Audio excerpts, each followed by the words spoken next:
What is the Chelsea chop? So during this time frame, late May, in England, there is a flower show.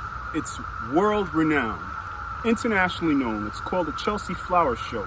And during that time frame, essentially in the Northern Hemisphere, we can say, most gardeners will go ahead and do a hard prune on select perennials. Some perennials that are great candidates for Chelsea chop would be your asters, would be your echinaceas, will be your rudbeckias, a lot of your salvias. Basically, these leggy perennials can be cut back during this time of year to promote three things.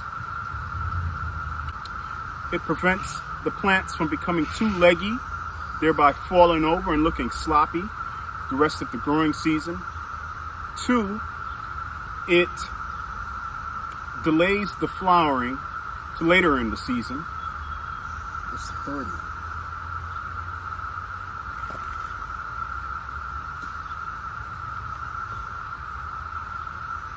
With all of these cicadas going about crazy right now, I done forgot what the third one is. Basically, it's to control the growth of these perennials. All right, guys. So right here, I have an aster. I'm not exactly sure what variety this is, but it gets relatively tall.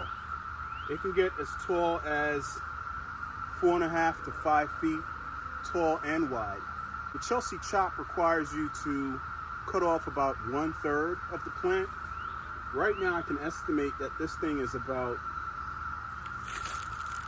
3 feet. So up to my hip is 3 feet. So excuse all the mess, guys. I know you're looking at cicadas on the bush. This is crazy. You're probably distracted by the sheet mulching, which is cardboard in the background. But just hang with me for this second. So like I said, this bush is roughly 3 feet. You want to take off 1/3, cicadas and all. You come down to a node, okay? What is a node? Let's come in a little closer. So you come into a node, which is where a leaf protrudes from the stem. Just above it, and you cut it off. So this right here is a little bit over 1/3 in length. Essentially, you want this plant to maintain a certain form. In my case, I would like it to be dome-shaped. So that will be reflected in how I prune. Okay.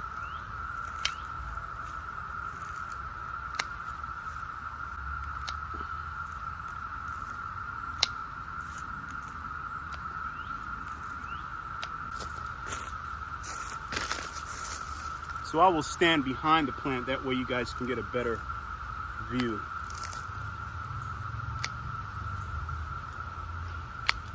Hope you guys can see this.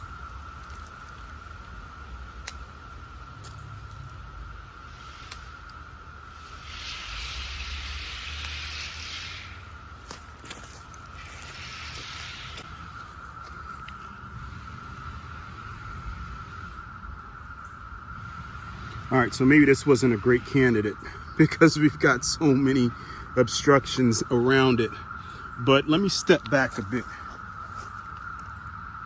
So essentially, I've taken the plant down 1/3, and this is how it looks. Now I'm gonna go ahead and demonstrate it on another perennial. Something that desperately needs it and is in better lighting. Okay, I'm sure you guys can see this plant in front of me.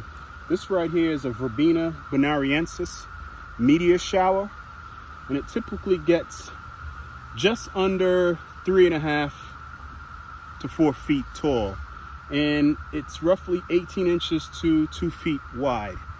Right now, it's higher than my hip, so it's just over 3 feet. And it is starting to flower, as you can see. Man, these cicadas, oh my goodness. So anyhow, listen, I grew up in Brooklyn, New York. I got Caribbean family. I've been around big cockroaches, flying cockroaches, all kind of crazy insects. So I think I can handle a few cicadas. All right, off my soapbox. So again, you want to bring this down a third, right? So I can tell you right now, from this joint to this joint, that's a foot. All right, and so I'm going to be more aggressive, and I'm going to bring it down all the way here. Cut that. Just give it a flat top. This right here is damaged, so that's going to have to go.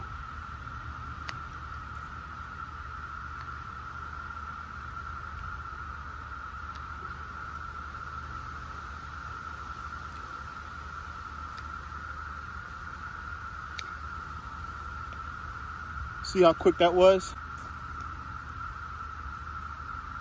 It literally took 20 seconds to do. So that again, my friends, is a Chelsea chop.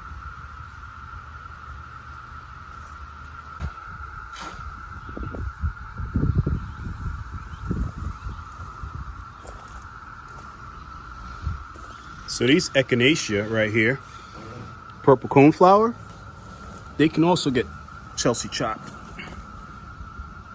And what you do is, see, this plant right now is about, I want to say 2.5 feet tall. You bring it down by a third. So about 2 feet tall. Just come in right at a crotch.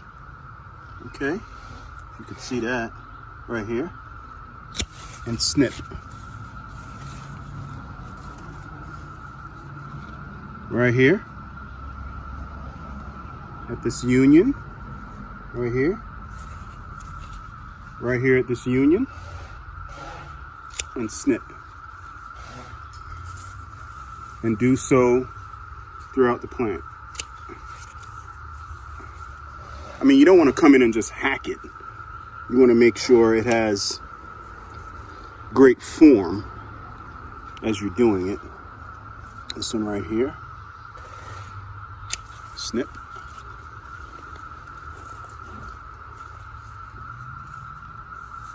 We'll bring this one down a little lower. You can see that. Snip. Now granted, they're already starting to form flowers, so you will delay the flowering. That's okay.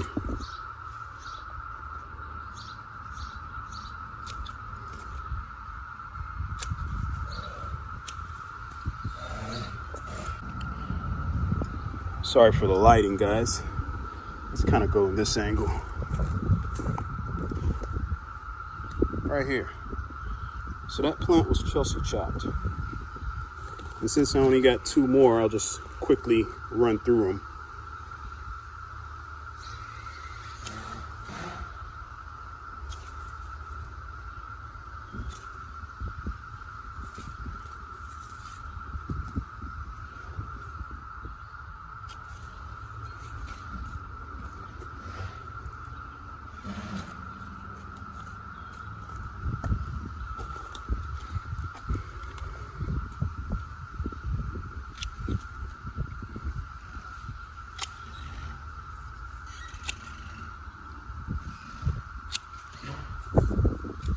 One thing to remember after you do a Chelsea chop, you have to go back and fertilize that plant. Water it deeply and fertilize it because it just underwent a traumatic experience. So that right there, my friends, was a short snippet as far as what Chelsea chop is. And I already gave you guys a brief overview of what it was in the beginning of the video. So like I said, just follow with a deep watering. Actually, I fertilized it with a liquid soluble fertilizer beforehand. but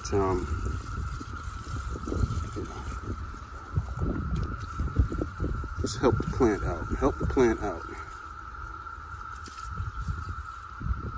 All right, I'll come back and pick up those clippings in a bit.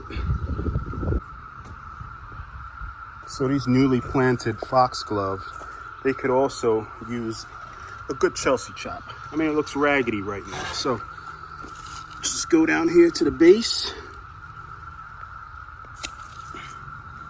and clip. Now, I should be wearing gloves doing this because foxglove can be rather poisonous. Just don't get it on your skin. This bad boy right here.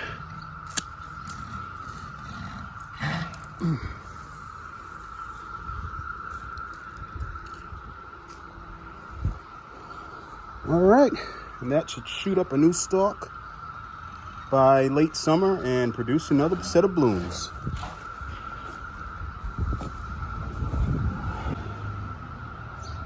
This potted creeping phlox can use a Chelsea chop. It's a shame I haven't went ahead and planted it just yet, but it can benefit from a Chelsea chop.